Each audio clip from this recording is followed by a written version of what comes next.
নেশার বিরুদ্ধে এবার পথে নামলো সচেতনতার বার্তা।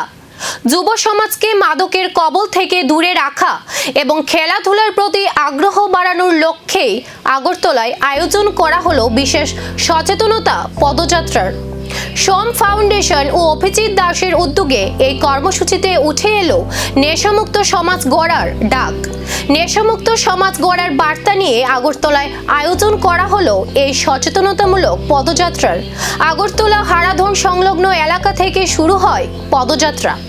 শহরের বিভিন্ন পথ পরিক্রমা করে কামান চৌমুনি এলাকায় এসে শেষ হয় এই কর্মসূচি।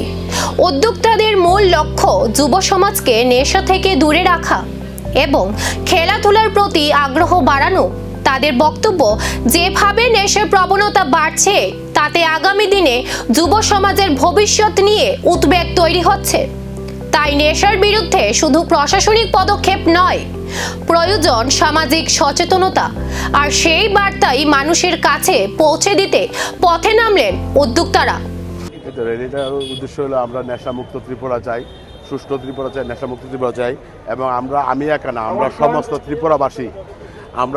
ত্রিপুরাবাসী আমরা চাই নতুন প্রজন্মকে নেশামুক্ত ত্রিপুরা উপহার হিসাবে দেওয়া।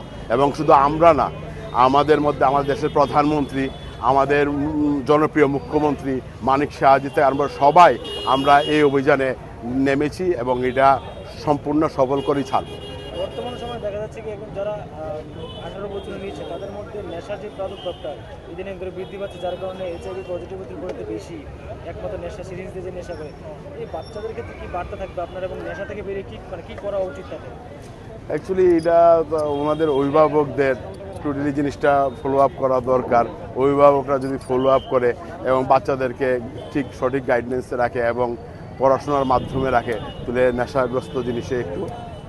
নেশার বিরুদ্ধে সচেতনতার এই পদযাত্রা কতটা বদল আনবে যুব সমাজে, এখন নজর সেদিকেই।